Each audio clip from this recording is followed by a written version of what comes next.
A. Formal and informal words. Some words are formal or informal, and others are quite neutral. Is your partner not with you today? Is your other half not with you today? Rick's a really nice bloke. Rick's a really nice guy. She is able to converse with everyone, which is a great gift. Sometimes it is possible to arrange words into sets of neutral, formal, and informal words. Neutral. TV or television. Informal. The box or the telly. Neutral. Glasses. Formal. Spectacles. Informal. Specs. Neutral. Clothes. Formal. Clothing or garments. Informal. Gear. Neutral. Use. Formal. Employ or utilize. Neutral. Try. Formal. Endeavour or attempt. Informal. Have a go. Have a stab. Have a bash. Have a crack. Have a shot at. B. Speech and writing. Some words are more associated with either spoken or written language. It is worth noting if a word has a particularly strong association with speech or writing. Subsequently. Writing. Linking adverb. In speech, more likely to be later or afterwards. For example, the police found some important clues. Subsequently, 3 people were arrested. In sum. Writing. Linking expression. Means to sum up. For example, in sum, we may say that most, but not all, English adverbs end in "ly". What's his name? What's her name? Speech. Vague word. Used when we cannot remember the name of a person. For example, I met what's her name at the party. You know, the woman who works at the university. Thingy. Speech. Vague word. Used as a noun of people and things whose name one cannot remember. For example, give me that thingy there. Yes, that bottle opener. Mind you. Speech. Discourse marker. Used to bring attention to an important point. For example, he's a good actor. Mind you, he should be. He went to the best drama college. Now then. Speech. Discourse marker.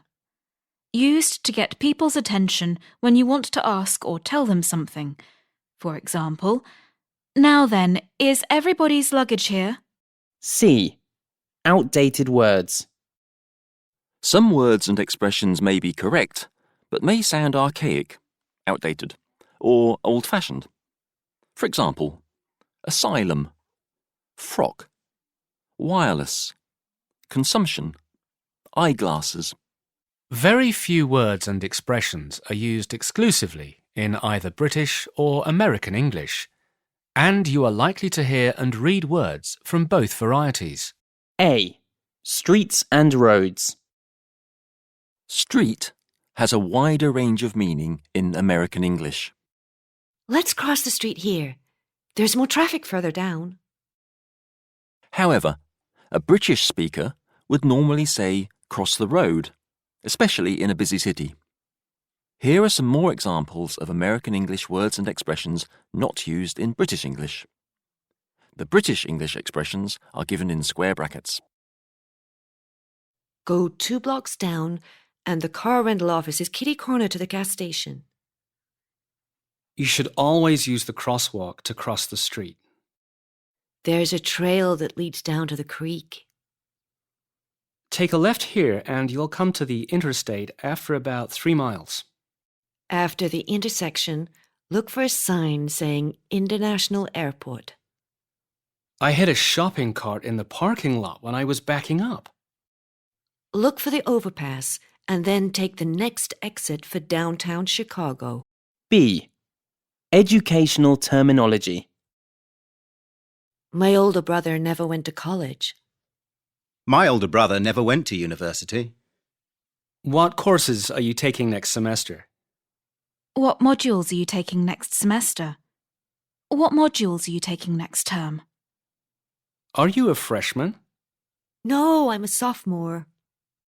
Are you a fresher? Are you a first-year student? No, I'm a second year. Most of my friends are juniors. Most of my friends are third years. Most of my friends are third-year students.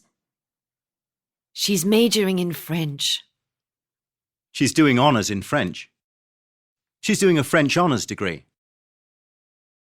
My professors are all very friendly. My lecturers are all very friendly. I want to be an elementary school teacher. I want to be a primary school teacher. My years in high school were not very happy. My years in secondary school were not very happy. C. Around the home. This cable is the ground. This cable is the earth. We need a dumpster to put all this old stuff in. We need a skip to put all this old stuff in. The faucet in the kitchen never stops dripping. The tap in the kitchen never stops dripping. I have to cook for 5 people, so we need a big stove. I have to cook for 5 people, so we need a big cooker. I fried the fish in a skillet. I fried the fish in a frying pan. A. Gender awareness and vocabulary. In professional contexts and elsewhere, we often take care to use gender-neutral language in English. David Crystal, in the Cambridge Encyclopedia of the English Language, writes, Attention has been focused on the replacement of male words with a generic meaning by neutral items. Chairman, for example, becoming chair or chairperson, though not without controversy. Or salesman becoming sales assistant. In certain cases, such as job descriptions, the use of sexually neutral language has become a legal requirement. There is continuing debate between extremists and moderates as to how far such revision should go, whether they should affect traditional idioms such as man in the street and Neanderthal man, or apply to parts of words where the male meaning of man is no longer dominant, such as manhandle and woman. The vocabulary of marital status has also been affected, notably in the introduction of ms as a neutral alternative to miss or Mrs. Here are some examples of gender-neutral variations of vocabulary. Spokesman, spokesperson, fireman, firefighter, policeman, police officer, air hostess, flight attendant, cleaning lady, cleaner, foreman, supervisor, man-made, artificial, mankind, the human race or human beings, to man, a machine or place of work, to staff. B. Words referring to men and women. Male, female. Used for gender classification in biology. For example, male and female bees. Masculine, feminine. Having qualities traditionally felt to be typically male or female. For example, masculine pride, feminine charm. Guy, bloke. Informal words for a man. For example, Jack's a really nice guy. Guys, an informal word for men and women, especially in the phrase you guys, as a way of addressing people directly. For example, do any of you guys fancy going out for a pizza tonight? Girlfriend. used by women to refer to a female friend.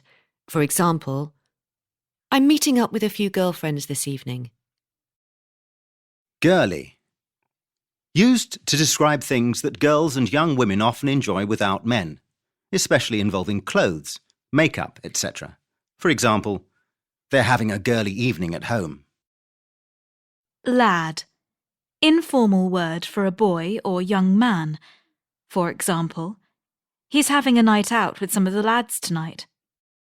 Laddish. Used to describe unpleasant behaviour thought to be typical of young men in a group, especially drinking alcohol.